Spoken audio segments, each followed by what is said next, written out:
Hello, listening squirrels. We're on chapter 32 of Anne of Ingleside. Think a minute. So, the Ladies' Aid is going to have their quilting at Ingleside, said the doctor. Bring out all your lordly dishes, Susan, and provide several brooms to sweep up the fragments of reputations afterwards. Susan smiled wanly, as a woman tolerant of a man's lack of all understanding of vital things. But she did not feel like smiling, at least until everything concerning the aid supper had been settled. Hot chicken pie, she went about murmuring, mashed potatoes and creamed peas for the main course.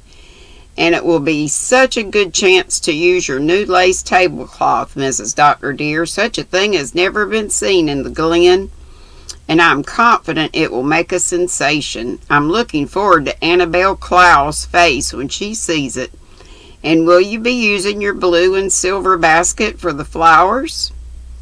Yes, full of pansies and yellow-green ferns from the maple grove, and I want you to put those 3 magnificent pink geraniums of yours somewhere around, in the living room if we quilt there, or on the balustrade of the veranda if it's warm enough to work out there.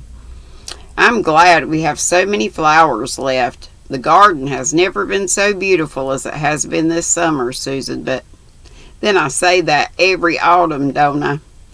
There were many things to be settled. Who should sit by whom? It would never do, for instance, to have Mrs. Simon Millison sit next to Mrs. William McCreary, for they never spoke to each other because of some obscure old feud dating back to school days. That thumb. Then there was the question of whom to invite, for it was the hostess's privilege to ask a few guests apart from the members of the aid. I'm going to have Mrs. Best and Mrs. Campbell, said Anne. Susan looked doubtful. They are newcomers, Mrs. Dr. dear, much as she might have said they are crocodiles. The doctor and I were newcomers once, Susan. But the doctor's uncle was here for years before that. Nobody knows anything about these Bests and Campbells, but it's your house, Mrs. Dr. dear, and whom am I to object to anyone you wish to have? I remember one quilting at Mrs. Carter Flagg's many years ago, when Mrs. Flagg invited a strange woman. She came in wincy, Mrs. Dr. dear, said she didn't think a lady's aid worth dressing up for. At least there will be no fear of that with Mrs. Campbell. She's very dressy, though I could never see myself wearing hydrangea blue to church. Anne could not either, but she dared not smile. I thought that dress was lovely with Mrs. Campbell's silver hair, Susan. And by the way, she wants your recipe for spiced gooseberry relish. She says she had some of it at the Harvest Home supper, and it was delicious. Oh, well, Mrs. Dr. dear, it's not everyone who can make spiced gooseberry. And no more disapproval was expressed of hydrangea blue dresses. Mrs. Campbell might henceforth appear in the costume of a Fiji Islander if she chose, and Susan would find excuses for it.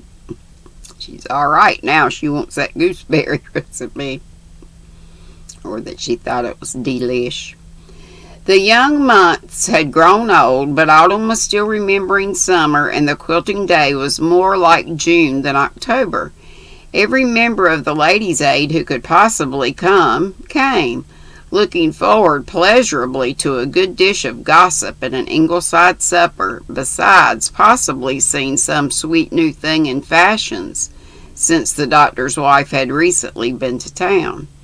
Susan, unbowed by the culinary cares, by the culinary cares that were heaped upon her, stalked about, showing the ladies to the guest room, serene in the knowledge that not one of them possessed an apron trimmed with crochet lace 5 inches deep, made from number 100 thread. Number 100 thread, oh my gosh. Susan had captured first prize at the Charlottetown exhibition the week before with that lace. She and Rebecca Dew had trysted there and made a day of it, and Susan had come home that night the proudest woman in Prince Edward Island. Susan's face was perfectly controlled, but her thoughts were her own, sometimes spiced with a trifle of mild malice. Celia Reese is here looking for something to laugh at as usual. Well, she'll not find it at our supper table, and that you may tie to. Myra Murray in red velvet, a little too sumptuous for a quilting in my opinion, but I'm not denying she looks well in it. At least it's not wincy. Agatha Drew in her glasses tied on with a string as usual. Sarah Taylor, it may be her last quilting. She's got a terrible heart, the doctor says, but the spirit of her. Mrs. Donald Reese, thank the good Lord she didn't bring Mariana with her, but no doubt we will hear plenty. Jane Burr from the Upper Glen, she isn't a member of the aid. Well, I shall count the spoons after supper, and that you may tie to. That family were all light-fingered. Candace Crawford, she doesn't often trouble an aid meeting, but a quilting is a good place to show off her pretty hands and her diamond ring. Emma Pollock, with her petticoat showing below her dress, of course, a pretty woman, but flimsy-minded like all that tribe.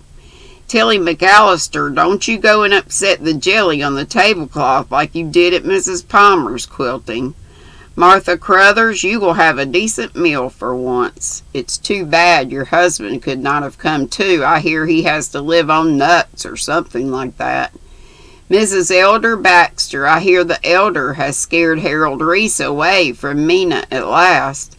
Harold always had a wishbone in place of a backbone, and faint heart never won fair lady, as the good book says. Well, we have enough for 2 quilts and some over to thread needles. The quilts were set up on the broad veranda, and everybody was busy with fingers and tongues.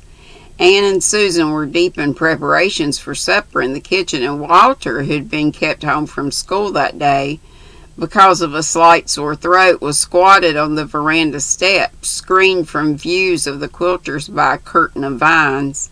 He always liked to listen to older people talking. They said such surprising, mysterious things, things you could think over afterwards and weave into the very stuff of drama, things that reflected the colors and shadows, the comedies and tragedies, the jests and the sorrows of every Four Winds clan. Of all the women present, Walter liked Mrs. Myra Murray best, with her easy, infectious laugh and the jolly little wrinkles round her eyes. She could tell the simplest story and make it seem dramatic and vital. She gladdened life wherever she went, and she did look so pretty in her cherry red velvet, with the smooth ripples in her black hair, and the little red drops in her ears. Mrs. Tom Chubb, who was thin as a needle, he liked least, perhaps because he had once heard her calling him a sickly child. He thought Mrs. Allen Milgrave looked just like a sleek gray hen, and that Mrs. Grant Clow was like nothing so much as a barrel on legs. Young Mrs. David Ransom, with her taffy-colored hair, was very handsome, too handsome for a farm, Susan had said when Dave married her. The young bride, Mrs. Morton McDougall, looked like a sleepy white poppy. Edith Bailey, the Glen dressmaker, with her misty silvery curls and humorous black eyes, didn't look as if she should be an old maid. He liked Mrs. Meade, the oldest woman there, who had gentle, tolerant eyes and listened far more than she talked. And he did not like Celia Reese, with her sly, amused look, as if she were laughing at everybody. The quilters had not really started talking yet. They were discussing the weather and deciding whether to quilt in fans or diamonds, so Walter was thinking of the beauty of the ripened day, the big lawn with its magnificent trees, and the world that looked as if some great kind being had put golden arms about it. The tinted leaves were drifting slowly down, but the nightly hollyhocks were still gay against the brick wall, and the poplars wove sorcery of aspen along the path to the barn. Walter was so absorbed in the loveliness around him that the quilting conversation was in full swing before he was recalled to consciousness of it by Mrs. Simon Millison's pronouncement. That clan were noted for their sensational funerals. Will any of you who were there ever forget what happened at Peter Kirk's funeral? Walter pricked up his ears. This sounded interesting, but much to his disappointment, Mrs. Simon did not go on to tell what had happened. Everybody must have either been at the funeral or heard the story. But why are they all looking so uncomfortable about it? There's no doubt that everything Clara Wilson said about Peter was true, but he is in his grave, poor man, so let us leave him there, said Mrs. Tom Chubb self-righteously, as if somebody had proposed exhuming him. Mary Anna is always saying such clever things, said Mrs. Donald Reese. Do you know what she said the other day when we were starting to Margaret Hollister's funeral? Ma, she said, will there be any ice cream at the funeral? A few women exchanged furtive, amused smiles. Most of them ignored Mrs. Donald. It was really the only thing to do when she began dragging Mary Anna into the conversation, as she invariably did, in season and out of season. If you gave her the least encouragement, she was maddening. Do you know what Mary Anna said? Was a sounding catchword in the glen. Talking of funerals, said Celia Reese, there was a queer one in Mowbray Narrows when I was a girl. Stanton Lane had gone out west and word came back that he had died. His folks wired to have his body sent home, so it was. But Wallace McAllister, the undertaker, advised them against opening the casket. The funeral had just got off to a good start when in walked Stanton Lane himself, hale and hearty. It was never found out who the corpse really was. What did they do with him? Queried Agatha Drew. Oh, they buried him. Wallace said it couldn't be put off, but you couldn't rightly call it a funeral with everyone so happy over Stanton's return. Mr. Dawson changed the last hymn from Take Comfort Christians to Sometimes a Light Surprises. But most people thought he'd better have left well enough alone. Do you know what Mary Anna said to me the other day? She said, Ma, do the ministers know everything? Mr. Dawson always lost his head in crisis, said Jane Burr. The Upper Glen was part of his charge then, and I remember one Sunday he dismissed the congregation and then remembered that the collection hadn't been taken up. So what does he do but grab a collection plate and run round the yard with it? To be sure, added Jane. People gave that day who never gave before or after. They didn't like to refuse the minister, but it was hardly dignified of him. What I had against Mr. Dawson, said Miss Cornelia, was the unmerciful laugh of his prayers at a funeral. It actually came to such a pass that people said they envied the corpse. He surpassed himself at Letty Grant's funeral. I saw her mother was on the point of fainting, so I gave him a good poke in the back with my umbrella and told him he had prayed long enough. He buried my poor Jarvis, said Mrs. George Carr, tears dropping down. She always cried when she spoke of her husband, although he'd been dead for 20 years. His brother was a minister too, said Christine Marsh. He was in the Glen when I was a girl. We had a concert in the hall one night, and he was one of the speakers. He was sitting on the platform. He was as nervous as his brother, and he kept fidgeting his chair further and further back.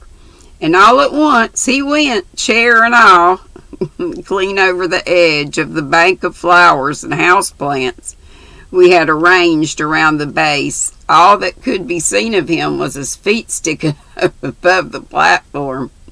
Somehow it always spoiled his preaching for me after that. His feet were so big. The Lane funeral might have been a disappointment, said Emma Pollock, but at least it was better than not having any funeral at all. You remember the Cromwell mix-up? There was a chorus of reminiscent laughter. "Let's hear the story," said Mrs. Campbell. "Remember, Mrs. Pollock, I'm a stranger here, and all the family sagas are quite unknown to me." Emma didn't know what sagas meant, but she loved to tell a story. Abner Cromwell lived over near Lowbridge on one of the biggest farms in that district, and he was MPP in those days. I don't know if they're going to tell us what MPP is. He was one of the biggest frogs in the Tory puddle and acquainted with everybody of any importance on the island. He was married to Julie Flagg, whose mother was a Reese and her grandmother was a Clow, so they were connected with almost every family in Four Winds as well. One day a notice came out in the Daily Enterprise. Mr. Abner Cromwell had died suddenly at Lowbridge, and his funeral would be held at 2 o'clock the next afternoon. Somehow the Abner Cromwells misseen the notice, and of course there were no rural telephones in those days. The next morning Abner left for Halifax to attend a Liberal convention. At 2 o'clock people began arriving for the funeral, coming early to get a good seat, thinking there'd be such a crowd on account of Abner being such a prominent man. And a crowd there was, believe you me. For miles around the roads were just a string of buggies, and people kept pouring in till about 3. Mrs. Abner was just about crazy trying to make them believe her husband wasn't dead. Some wouldn't believe her at first. She said to me in tears they seemed to think she'd made away with the corpse. And when they were convinced, they acted as if they thought Abner ought to be dead. And they tramped all over the lawn flower beds she was so proud of.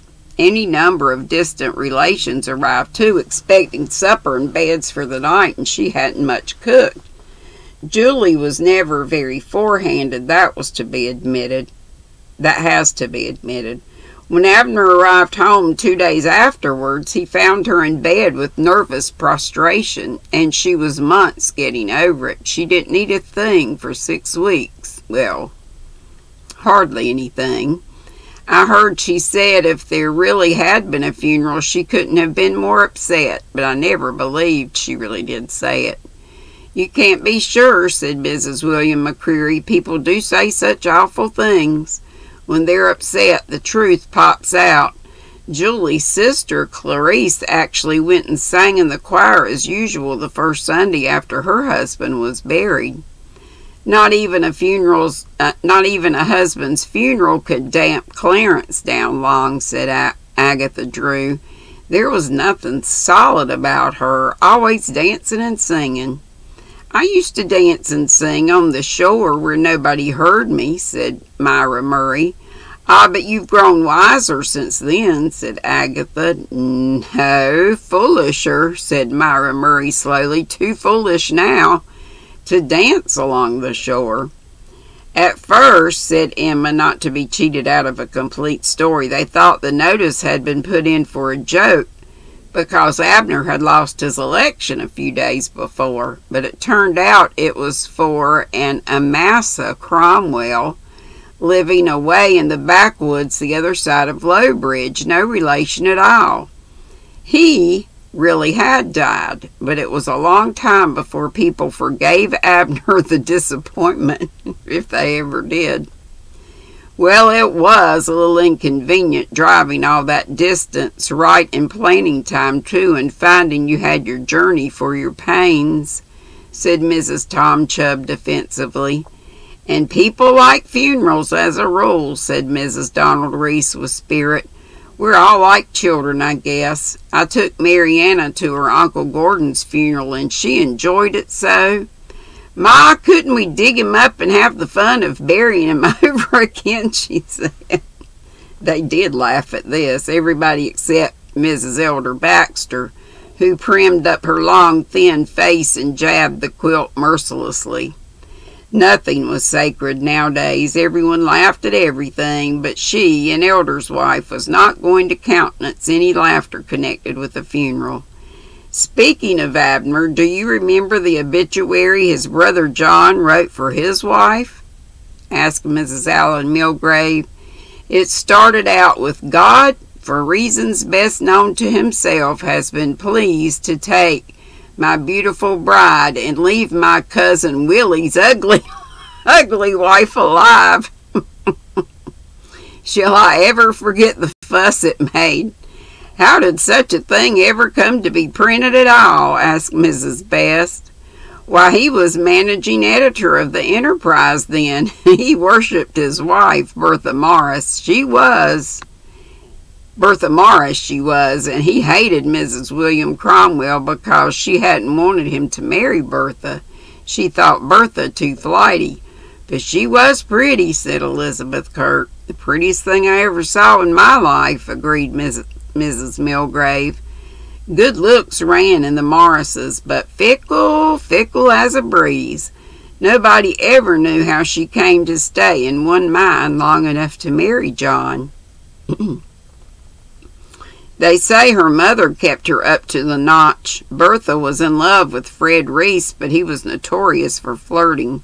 "A bird in the hand is worth two in the bush," Mrs. Morris told her. "I've heard that proverb all my life," said Myra Murray, "and I wonder if it's true. Perhaps the birds in the bush could sing and the one in the hand couldn't."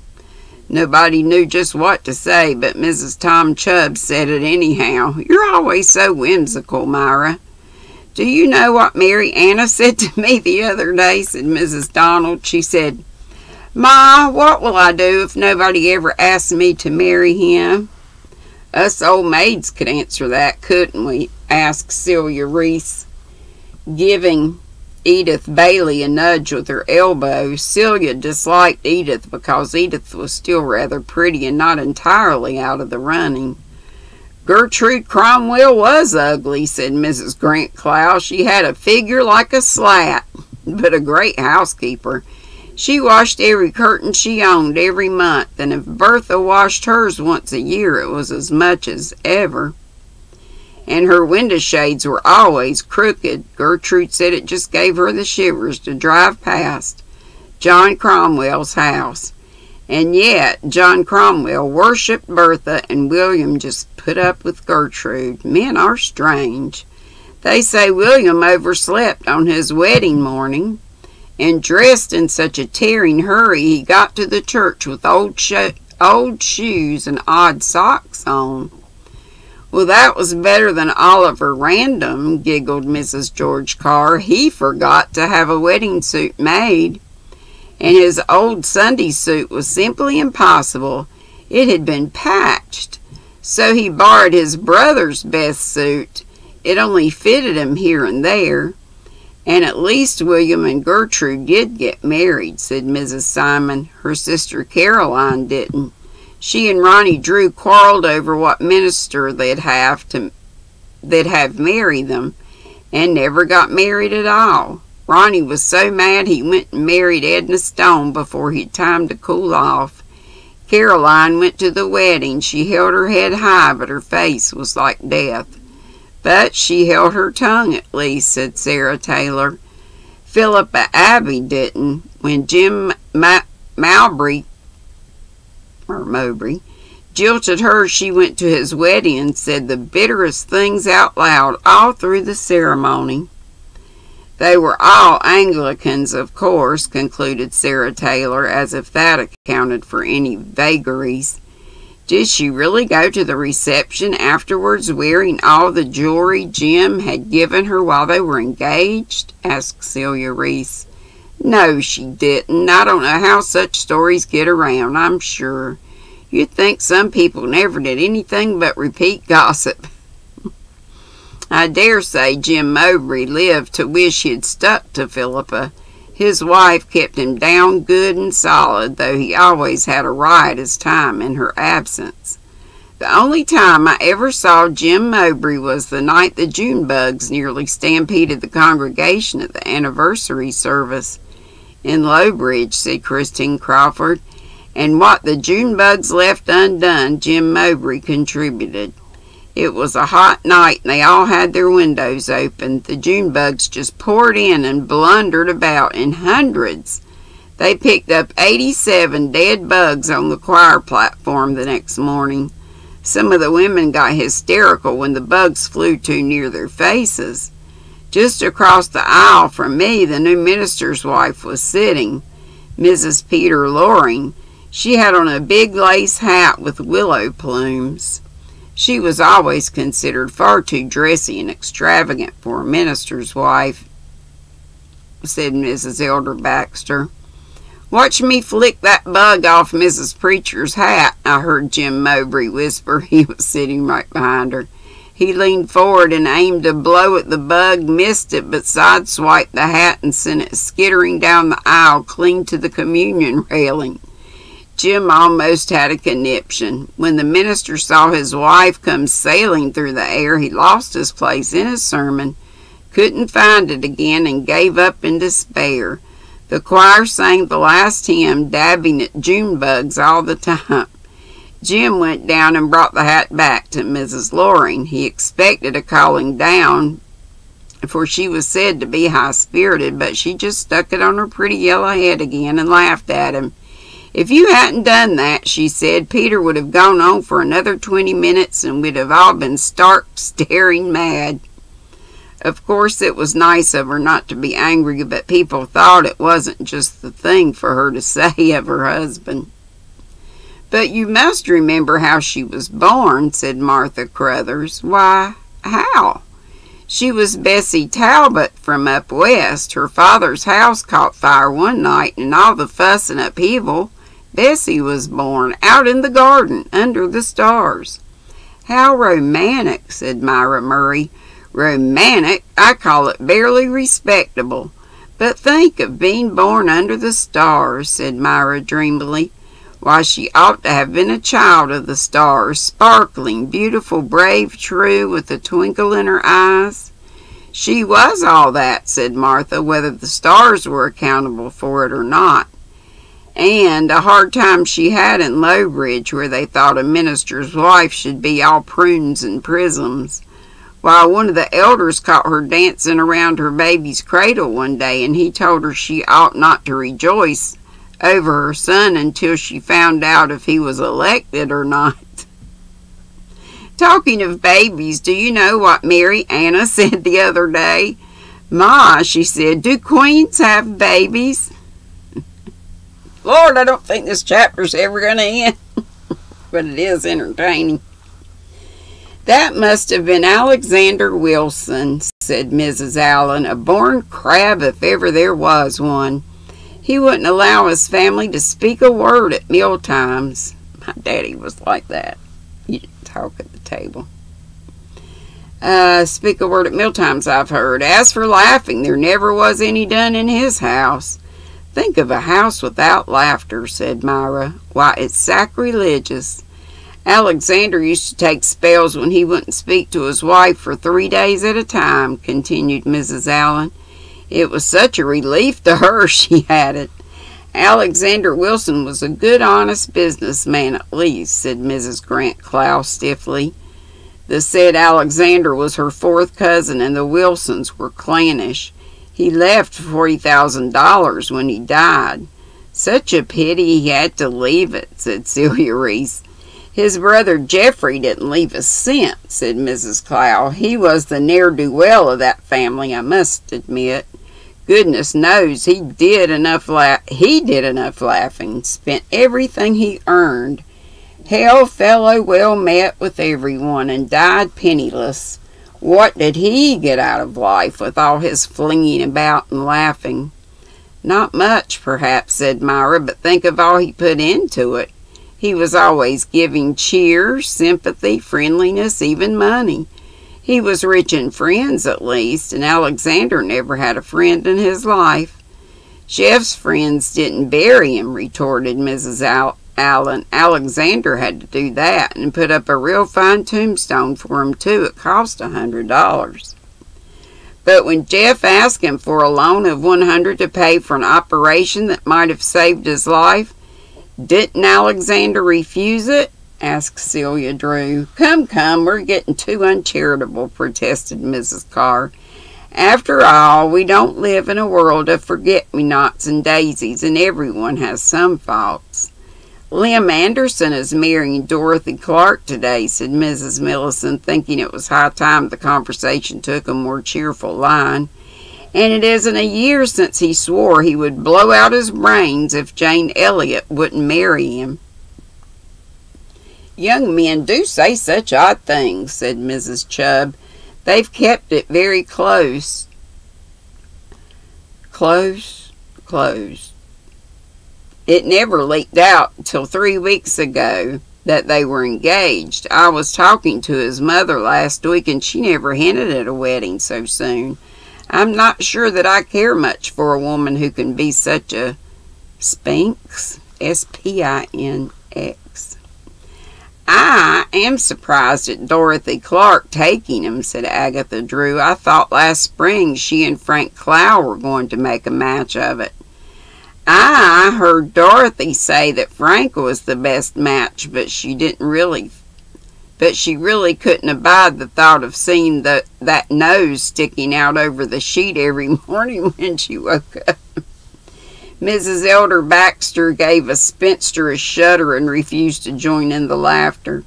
You shouldn't say such things before a young girl like Edith, said Celia, winking around the quilt.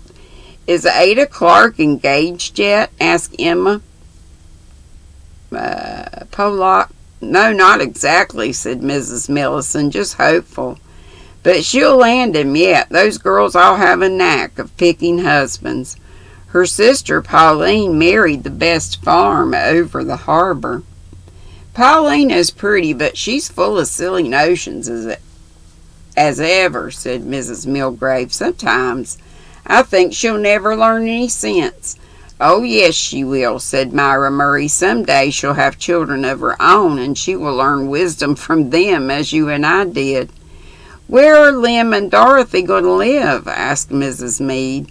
Oh, Lem has bought a farm at the Upper Glen, the old Carey place, you know, where poor Mrs. Roger Carey murdered her husband.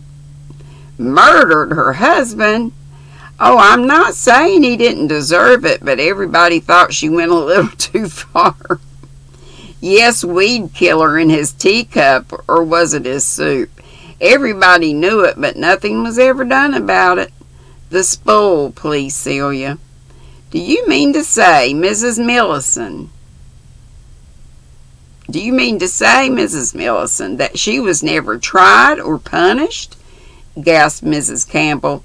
Well, nobody wanted to get a neighbor into a scrape like that. The Careys were well connected in the Upper Glen.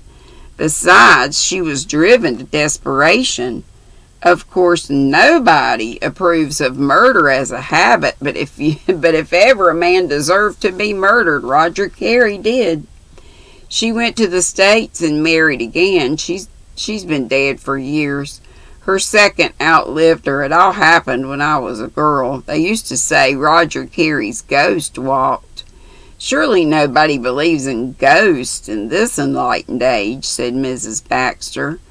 Why aren't we to believe in ghosts? Demanded Tilly McAllister. Ghosts are interesting. I know a man who was haunted by a ghost that always laughed at him, sneering like. It used to make him so mad. The scissors, please, Mrs. McDougall. The little bride had to be asked for the scissors twice and handed them over, blushing deeply. She was not yet used to being called Mrs. McDougall. The old Truex house over harbor was haunted for years, raps and knocks all over the place. A most mysterious thing, said Christine Crawford. All the Truexes had bad stomachs, said Mrs. Baxter. Of course, if you don't believe in ghosts, they can't happen, said Mrs. McAllister, sulkily. But my sister worked in a house in Nova Scotia that was haunted by chuckles of laughter. What a jolly ghost, said Myra. I shouldn't mind that. Likely it was owls, said the determinedly skeptical Mrs. Baxter. My mother seen angels around her deathbed, said Agatha Drew with an air of plaintive triumph. Angels ain't ghosts, said Mrs. Baxter. Speaking of mothers, how's your Uncle Parker, Tilly? Asked Mrs. Chubb. Very poorly by spells. We don't know what's going to come of it.